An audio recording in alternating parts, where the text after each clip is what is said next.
Good evening friends, कैसे हो आप सब लोग। आई होप कि आप सभी अच्छे होंगे। तो मैंने एंशियंट हिस्ट्री के ऑलमोस्ट जो अच्छे अच्छे क्वेश्चन थे सारे करा दिए थे और अपन क्या कर रहे हैं, अब मिडाइवल हिस्ट्री मतलब मध्यकालीन इतिहास चढ़ रहे हैं। ठीक है, तो यहाँ पर क्वेश्चन नंबर पहला, सफल मुस्लिम आक्रमण 1712 में किसके नेतृत्व में किया गया। तो कहानी सुनो। जब हमारा इंडिया था और यहाँ से मतलब वहाँ पर 5 मिनट फॉर राउंड, वहाँ पे क्या था कि हमारे जो इन अरब कंट्री में उस समय मतलब मुस्लिम कंट्री थी, तो उन्होंने सुना था कि भारत में बहुत ज़्यादा सोना है और अपना धर्म को प्रचार करना है। तो मतलब जो हमारे क्या है अरब से हैं, वो आए थे भारत में। किसके लिए आए थे? अपने प्रचार करने के लिए और उसके करने के लिए, सोना वोना लूटपाट करने के लिए। तो वही क्वेश्चन पूछ रहा है, भारत का पहला सफल मुस्लिम आक्रमण कौन था। ठीक, 1712 में हुआ था। तो सबसे पहला कौन आता था? मोहम्मद बिन कासिम आया था 1712 में। और किसके साथ युद्ध लड़ा था? राजा दाहिर के साथ। ठीक है, राजा दाहिर के साथ युद्ध लड़ा था और राजा दाहिर को क्या कर दिया था? परास्त कर दिया था और दाहिर की बेटी से शादी भी किया था। ठीक है, जब हार जाता तो दाहिर अपनी बेटी मतलब उसको दे देता है। ठीक है, तो क्वेश्चन का आंसर क्या हो जाएगा? मोहम्मद बिन कासिम। कुतुबुद्दीन ऐबक कौन था? कुतुबुद्दीन ऐबक क्या था? मोहम्मद गौरी का क्या था? गुलाम था। मोहम्मद गौरी का गुलाम था। जो मोहम्मद गौरी की मृत्यु हो जाती है तो उसके बाद ये 1206 में क्या करता है? दिल्ली सल्तनत की स्थापना करता है। ठीक, कुतुबुद्दीन ऐबक क्या करता है? मोहम्मद गौरी का गुलाम रहता है और 1206 में ये दिल्ली सल्तनत की स्थापना करता है। ठीक है, अगला कौन है? महमूद गजनवी कौन था? महमूद गजनवी भारत आया था तो कितने बार आक्रमण किया था? 17 बार आक्रमण किया था। ये 10 1000 से ईस्वी से 1027 तक इसका राज्य था और इसने कितने बार आक्रमण किया था? 17 बार। और 1024 में सोमनाथ मंदिर को जीता था। ठीक है, तो 1024 में उसने सोमनाथ मंदिर को जीत लिया था। ठीक है, और उसके बाद इसकी मृत्यु किसकी, महमूद गजनवी की मृत्यु कैसे हो जाती है? घग्गर के लोग मिलके इसको मार देते हैं। ठीक है, और मोहम्मद गौरी कौन था? मैंने बताया ना, गौरी क्या था? कुतुबुद्दीन ऐबक, यह था मोहम्मद गौरी। मोहम्मद गौरी आता है तो उस समय भारत में क्या होता था? पृथ्वीराज से ये युद्ध लड़ता है तराइन का। तो पहला युद्ध लड़ता है 1192 में, जिसमें क्या होता है? पृथ्वीराज चौहान जीतता है। उसके बाद ये फिर आता है दोबारा युद्ध लड़ने, तो सेकंड युद्ध में क्या होता है? 1192 में क्या करता है? हरा देता है। तो नेक्स्ट क्वेश्चन हमारा वही पूछा गया, तराइन का द्वितीय युद्ध 1192 में किसके बीच में लगा था? तो पृथ्वीराज चौहान तथा गौरी के बीच में लड़ा गया था। ठीक है, ठीक, और कौन विजयी हुआ था द्वितीय युद्ध में? द्वितीय युद्ध में गौरी विजयी हुआ था। ठीक है, तो यहाँ कौन सा आंसर हो जाएगा? पहला। ठीक है, यहाँ पृथ्वीराज चौहान और मोहम्मद गौरी, जिसमें चौहान विजयी हुआ तो वो कौन सा युद्ध था? 1151 में हुआ था, प्रथम युद्ध था। तराइन का कौन सा युद्ध था? प्रथम युद्ध। प्रथम युद्ध में कौन सा विजयी हुआ था? चौहान। राणा सांगा और तो कौन विजयी हो जाता है? और 1527 में क्या होता है? ये राणा सांगा और बाबर का युद्ध होता है, जिसमें बाबर विजयी हो जाता है। जयचंद और मोहम्मद गौरी के बीच में भी युद्ध होता है। ठीक है, जिसमें गौरी भी वो विजय हो जाता है जयचंद को हराकर। अगला क्वेश्चन है, दिल्ली सल्तनत के सुल्तान को लाक्स बख्श किसे कहा जाता था? तो लाखों की बख्शी का जो दान में दे देता था वो किसको बोला जाता था? ठीक है, लाख बख्श, लाखों की दान देने वाला। तो ये कौन था तुम्हारा? हमारा ऐबक ही था। ठीक, कुतुबुद्दीन ऐबक को ही लाख बख्श कहा जाता। पता है, ये कुतुबुद्दीन ऐबक ऐसा था जो गुलाम वंश का स्थापक था और ये अपने आप को कभी वो नहीं कहता था, क्या बोलते हैं, ये अपने आप को कभी अपना सुल्तान नहीं कहता था। ठीक है, अगला हमारा बलबन। बलबन क्या था? बलबन ने एक प्रथा चलाई थी, एक सिजदा तथा पैबोस।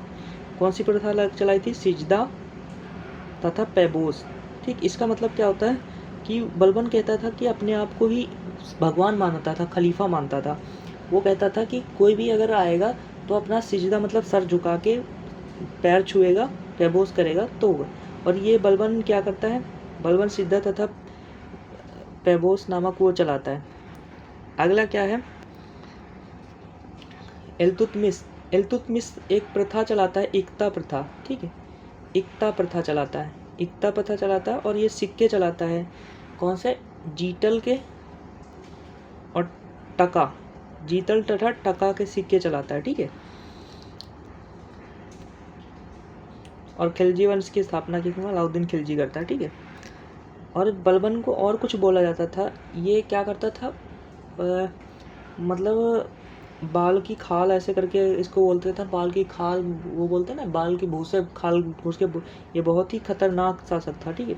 अलाउद्दीन खिलजी क्या था, अलाउद्दीन खिलजी ने सबसे पहले इसने क्या काम किया, इसने अपनी आर्मी को स्थायी आर्मी किया था, ठीक है। मतलब ये पहला शासक था जो आर्मी को बोलता था कि पहले क्या था कि कुछ लोग आर्मी में जो रहते थे, आर्मी वार के टाइम पे आर्मी करते थे, उसके बाद वो फिर से काम करने लगते थे।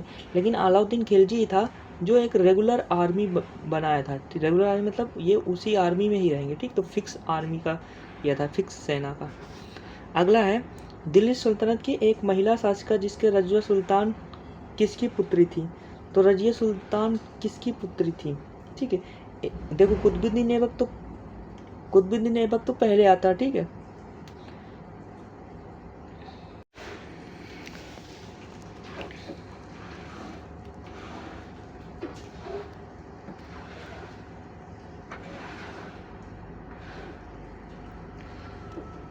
तो क्या होता है कि ये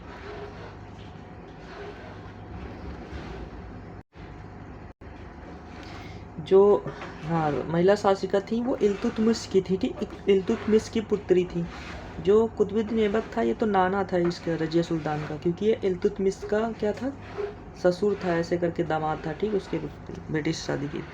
अगला है प्रसिद्ध तुर्कान या चहलगानी 40 सरदारों का एक गठन होता था, इसको नष्ट किसने किया था, ठीक है। चहलगानी को 40 सरदारों की जो चहलगानी है उसको किसने नष्ट किया था, ठीक है। तो इसको चलाया किसने था और नष्ट किसने किया था, ठीक है, ये बताना है।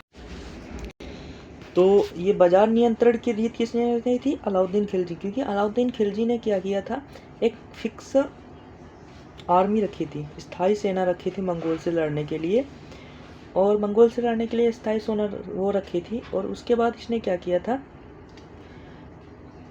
एक बाजार लगवाया था जिसको बोलते थे कढ़ाई का बाजार, ठीक। उसमें क्या मिलता था, कम दाम पे सस्ता सामान मिलता था, इसीलिए बोलते बाजार नियंत्रण की नीति किसने लगाई थी? अलाउद्दीन खिलजी ने। कह रहा किस सुल्तान को अपनी राजधानी दिल्ली से दौलताबाद बनाई?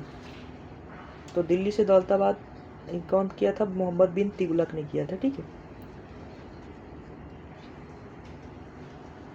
अगला है मोरक्को यात्री इब्न बतूता किसके शासनकाल में भारत आया था, ठीक है। तो ये किसके शासनकाल में आया था? मोहम्मद बिन तुगलक के शासनकाल में आया था, ठीक है। और इसने एक रेहुला नामक पुस्तक भी लिखी थी, ठीक। और यह 333 में आया था, 1333 ईस्वी में आया था। अगला किस सुल्तान ने ब्राह्मणों पर जजिया कर लगाया था, ठीक है। किसने ब्राह्मणों पर जजिया कर लगाया था, ठीक है। तो कौन सा ऐसा सुल्तान था जिसने ब्राह्मणों पर जजिया कर लगाया? तो किसने लगवाया था? फिरोज शाह तुगलक ने लगवाया था, ठीक है। ब्राह्मणों पर जजिया कर लगाया था, पहले छूट मिलती थी, फिर जजिया कर लगा दिया था। और औरंगजेब ने भी जजिया कर लगाया था। किसने लगाया था जजिया कर? औरंगजेब ने, क्योंकि अकबर ने हटा दिया था, ठीक। अकबर जब शासन काल में आया था तो ये जजिया कर को हटा दिया था। तो क्वेश्चन पूछा है जजिया कर को हटाया किसने था? अकबर ने। और फिर से जजिया कर किसने लगा दिया था? औरंगजेब ने। अगला 1504 में किसने राजधानी आगरा शहर की स्थापना की थी? तो सिकंदर लोदी ने की था। बहलोल लोदी कौन था? लोदी वंश का संस्थापक था, ठीक है, लोदी। और इब्राहिम लोदी कौन सा था? लास्ट रूलर लोदी वंश का था, ठीक है, लास्ट रूलर। जो क्या होता है 1526 में क्या होता है, पानीपत के युद्ध में हार जाता है। और शेरशाह सूरी कौन था? उसी टाइम पे अकबर वो शेरशाह सूरी कौन था? उसी टाइम पे क्या था, इन्हें जीटी रोड बनाई थी, ग्रैंड ट्रंक रोड बनाई थी। और ये में भी अकबर के शासनकाल में था, ठीक है, बिहार सासाराम में हुआ था इसका जन्म, बिहार में। अगला से 1336 में विजयनगर की स्थापना किन दो ने, हरिहर और बुक्का नाम के दो भाइयों ने विजयनगर की स्थापना रखी थी, ठीक है। अगला विजयनगर के महान शासक दरबार में अष्टदिग्गज 8 प्रसिद्ध तेलुगु कवि रहते थे। तो किस महान शासक उसमें रहते थे? तो अभी मैंने बताया ना 8, ठीक है। तो क्या पूछा था कि 8 कवि तो किसके शासनकाल में थे? कृष्णदेव राय के, ठीक है।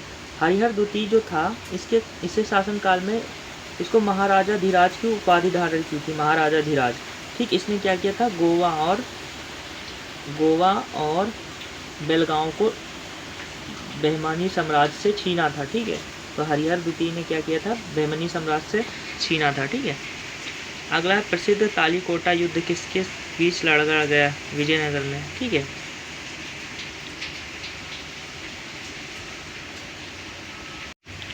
तो किसके बीच में लगा था, बैटल ऑफ टैलीकोट 1565 में लड़ा गया था। ठीक, क्योंकि 1556 में क्या होता है, अकबर के बीच पानीपत का द्वितीय युद्ध लड़ा जाता है, अकबर और हेमू के मध्य, और पानीपत का प्रथम युद्ध बाबर और इब्राहिम लोदी के मध्य लड़ा जाता है। ठीक है, अगला है अद्वितीयवाद सिद्धांत किसने किया था, शंकराचार्य ने दिया था। ठीक है, अगला पानीपत का प्रथम युद्ध किसके बीच में लड़ा गया था, अकबर और इब्राहिम लोदी के बीच में। ठीक है, और अकबर और हेमू के बीच में कौन सा द्वितीय युद्ध लड़ा गया था। ठीक है, अगला है किस मुगल काल के शासन काल को स्थापत्य काल या स्वर्णयुग काल कहा जाता है, मतलब सोने का युग काल का। तो कौन था हमारा, शाहजहां आर्किटेक्चर के स्वर्णयुग काल कहा जाता है। ठीक है, शेरशाह सूरी का मकबरा कहाँ पे है, सासाराम बिहार में। ठीक है, अकबर द्वारा 1582 में किस धार्मिक पंथ का नाम दिया था, तो दीन ए इलाही। ठीक है, अकबर द्वारा बनाया। किस मुगल बादशाह उसकी प्रजा उसकी सादगी धर्म काउंटर जिंदा पीर कहती थी। ठीक है, तो जिंदा पीर क्या किसको कहती थी, औरंगजेब की, क्योंकि औरंगजेब टोपी सिल के अपना खर्चा चला, इसको बोलते टोपी सिल के ऐसा कुछ करके चलाता था। अगला मराठा साम्राज्य की कहाँ पे हुआ था, तो रायगढ़ में हुआ था, छत्रपति शिवाजी का अभिषेक 1664-74 में कहाँ हुआ था, रायगढ़ में हुआ था। ठीक है, आई होप कि आप लोगों को वीडियो अच्छी लगे तो लाइक करना, सब्सक्राइब करना, कमेंट करना। जय हिंद।